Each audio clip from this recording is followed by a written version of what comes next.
أبي عيسى محمد بن عيسى الترمذي رحمه الله تعالى. اللهم انفعنا بعلومه وعلومهم أجمعين آمين يا رب العالمين. أنه قال: باب ما جاء في كراهية الأكل متكئا. بسم اللہ الرحمن الرحیم۔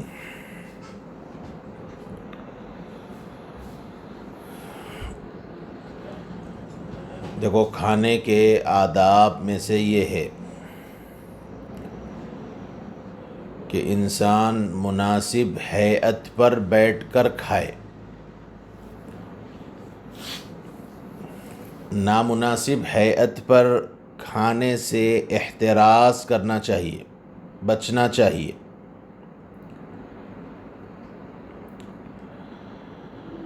پھر اس کے بعد یہ ذہن میں رکھو کہ مناسب ہیئت کیا ہے اور نامناسب ہیئت کیا ہے۔ یہ تو بات ہے کہ انسان مناسب ہیئت پر بیٹھ کر کھائے، نامناسب ہیئت سے احتیاط کرے۔ تو اب مسئلہ یہ ہے کہ مناسب ہیئت کیا ہے اور نامناسب ہیئت کیا ہے۔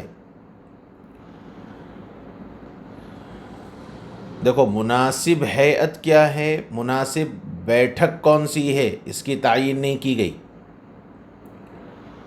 اس کی تعین نہیں کی گئی کیونکہ بہت سی ہیئتیں ہو سکتی ہیں، وہ بہت سی ہیئتیں ہو سکتی ہیں۔ البتہ نامناسب ہیئت کو بیان کر دیا گیا، نامناسب ہیئت کو بیان کر دیا گیا تاکہ انسان اس کے مطابق پرہیز کر لے۔ اور نامناسب ہیئت یہ ہے کہ انسان ٹیک لگا کر نہ کھائے۔ نامناسب ہیئت یہ ہے کہ انسان ٹیک لگا کر نہ کھائے۔ دیکھو، اس کی ایک مثال سمجھو۔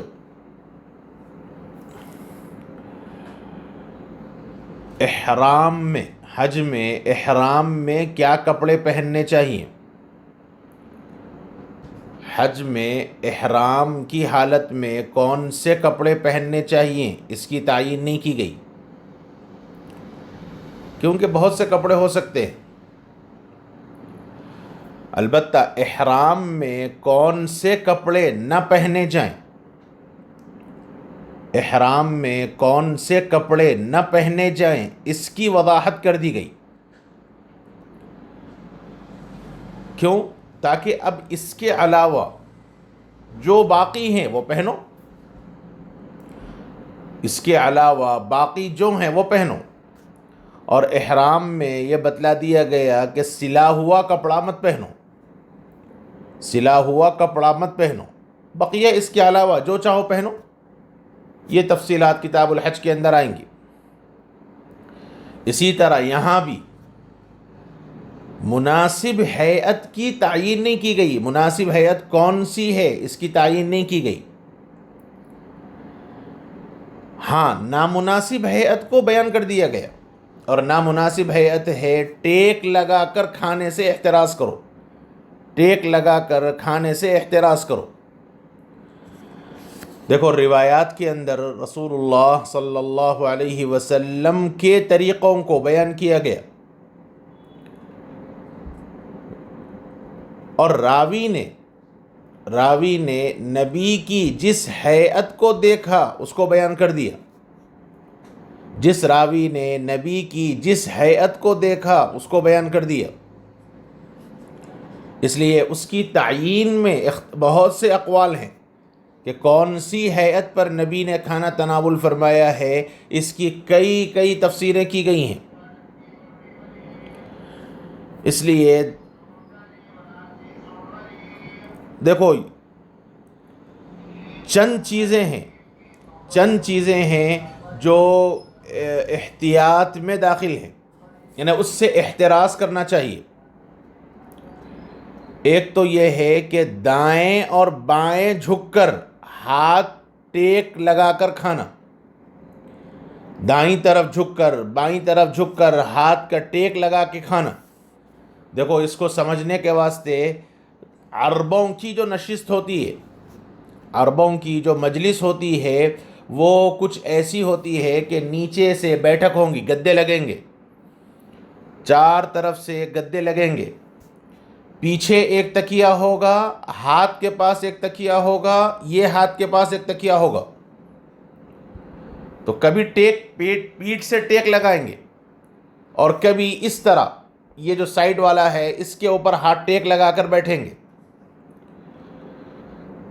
اور درمیان کے حصے میں قالین بچھا ہوا ہوگا. یہ عربوں کی بیٹھک ہے، سائیڈ سے پورے چاروں طرف سے گدے لگے ہوں گے، اور اگر اوپر والی بیٹھک ہے تو صوفے ہوں گے، چاروں طرف سے صوفے لگے ہوں گے اور درمیان کے حصے میں قالین ہوگی، اور وہاں بیٹھ کر کھانا وغیرہ وہ کھائیں گے. تو عربوں کی جو عام طور پر بیٹھک ہے وہ دائیں طرف یا بائیں طرف ٹیک لگانے کی ہے. تو دائیں طرف جھک کر یا بائیں طرف جھک کر ٹیک لگا کر کھانا، یہ تو حدیث کا مصداق ہے، یہ تو حدیث کا مصداق ہے کہ یہ عمل جائز نہیں ہے. اور ایسے ہی بعض لوگوں نے گدے پر بیٹھ کر کھانے کو بھی ٹیک لگا کر کھانا شمار کیا ہے. گدے پر بیٹھ کر کھانے کو بھی بعض حضرات نے ٹیک لگا کر کھانا شمار کیا ہے. اور ابن القیم جوزی رحمۃ اللہ علیہ نے چار زانو، یہ جو ہم مانڈی سے بیٹھ کے کھاتے ہیں، اس کو بھی ٹیک لگا کر کھانے میں شمار کیا ہے. ابن القیم جوزی رحمۃ اللہ علیہ نے یہ جو چار زانو مانڈی سے بیٹھ کر ہم جو کھاتے ہیں اس کو بھی ٹیک لگا کر کھانے میں شمار کیا ہے. اس کے علاوہ اور بھی بہت سی تفسیریں ہیں. اس لیے زیادہ بہتر یہ ہے کہ اس مسئلے کو رائے مبتلا بھی پہ چھوڑ دیا جائے، اس مسئلے کو رائے مبتلا بھی پر چھوڑ دیا جائے.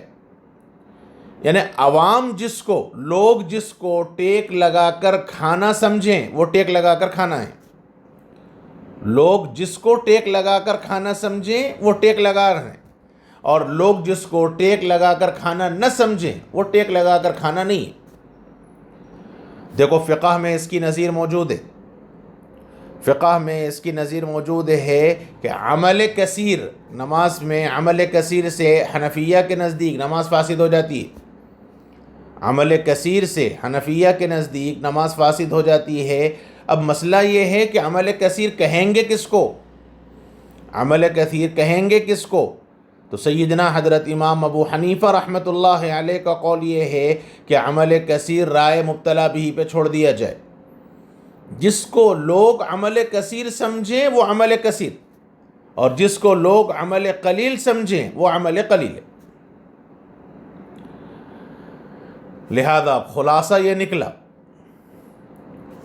کہ ایسی بیٹھک اختیار نہ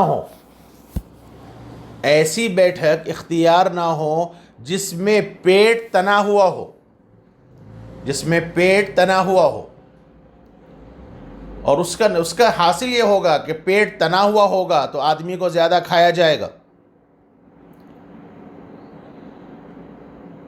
اور دوسرا یہ ہے کہ متکبروں کی حالت اختیار نہیں کرنی چاہیے، متکبرانہ طریقہ اختیار نہیں کرنا چاہیے، چونکہ کھانا اللہ کی نعمت ہے اور عاجزی اور تواضع کے ساتھ کھانا چاہیے. اس لیے متکبرانہ ہیئت کو اختیار کرنے سے بچنا چاہیے. دیکھو حضرت مفتی صاحب رحمۃ اللہ علیہ نے المعی میں فرمایا کہ یہ دو باتیں جو ابھی میں نے کہی ہے کہ یہ جو دو باتیں ہیں، ایک تو یہ کہ متکبرانہ ہیئت نہ ہو، اور دوسرا پیٹ تنا ہوا نہ ہو. اس طرح بیٹھے آدمی کے پیٹ تنا ہوا ہو. ان دو حیتوں کو چھوڑ کر بقیہ ہر حیت پہ بیٹھ کے کھایا جا سکتا ہے.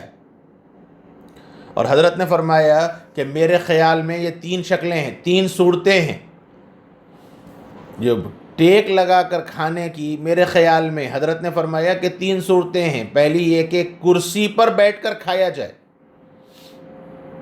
کرسی پر بیٹھ کر یعنی میز کرسی پر کھایا جائے، اس میں پیٹ تنا ہوگا اور زیادہ کھایا جائے گا. اور دوسرا حضرت نے فرمایا کہ دیوار وغیرہ سے پیٹ لگا کر، ٹیک لگا کر کھانا، یعنی بالکل ٹیک لگا کر آدمی کھائے گا تو اس کے نتیجے میں بھی پیٹ تنا ہوا ہوگا۔ اور تیسری شکل یہی ہے جو میں نے بتلایا، عربوں کے والی کیفیت، کہ بائیں طرف یا دائیں طرف جھک کر تکیے پر ٹیک لگا کر کھانا، کیونکہ یہ متکبرانہ انداز ہے، اس لیے اس سے احتیاط کرنا چاہیے۔ دیکھو نبی اکرم صلی اللہ علیہ وسلم نے فرمایا کہ جہاں تک مسئلہ میرا ہے، اما انا فلا آکل متکئا، جہاں تک مسئلہ میرا ہے تو میں ٹیک لگا کر نہیں کھاتا۔ دیکھو یہ حدیث ابو داود کے اندر بھی آئی ہے اور ابن ماجہ میں بھی آئی ہے۔ یہ حدیث ابو داود اور ابن ماجہ میں آئی ہے، وہاں اما انا نہیں ہے، وہاں اما انا نہیں ہے، اور بظاہر یہی صحیح ہے۔ ترمذی شریف کے اندر تو اما انا کا لفظ آیا ہے، لیکن ابو داود اور ابن ماجہ کے اندر جب یہ روایت آئی ہے تو وہاں اما انا نہیں آیا، وہاں صرف لا آکل متکئا آیا۔ کیوں؟ دیکھو یہ جو اما انا کا لفظ ہے یہ اصل میں کسی مقابل کو چاہتا ہے، یعنی کوئی شخص ٹیک لگا کر کھا رہا ہو اور اس کو اپنی اس کیفیت پر اصرار بھی ہو، یعنی اس کو کہا گیا کہ دیکھو بھائی یہ ہیئت مناسب نہیں ہے، وہ کہتا نہیں صاحب میں ایسا ہی کھاؤں گا، تو ایسے موقع پر یہ جملہ استعمال کیا جاتا ہے، ٹھیک ہے بھائی تم کھاؤ، لیکن جہاں تک مسئلہ میرا ہے تو میں ٹیک لگا کر نہیں کھاتا۔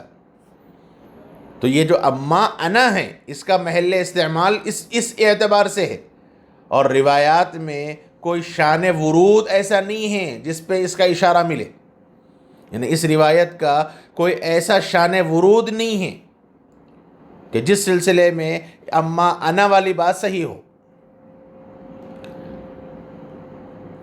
اس لیے بظاہر یہ زیادہ مناسب سمجھ میں آتا ہے کہ ابو داود اور ابن ماجہ کی جو روایت ہے اما انا کے بغیر لا آکل متکئا، یہ زیادہ مناسب ہے۔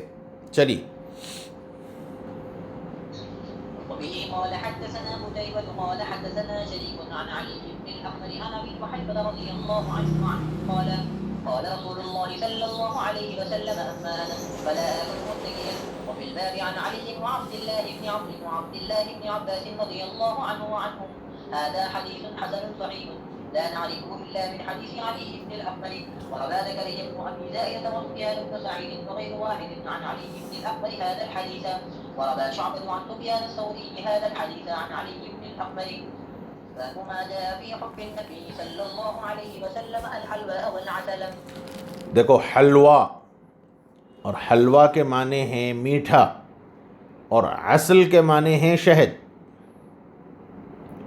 اچھا دیکھو ایک بات میرے میں رہ گئی، یہ اوپر والے باب میں میری کتاب میں ایک حاشیہ ہے، ہمارے حضرت مولانا ارشد مدنی صاحب دامت برکاتہم نے اس سبق کے دوران ایک بات یہ فرمائی تھی کہ اکڑوں بیٹھ کر کھانے کے سلسلے میں اختلاف ہے۔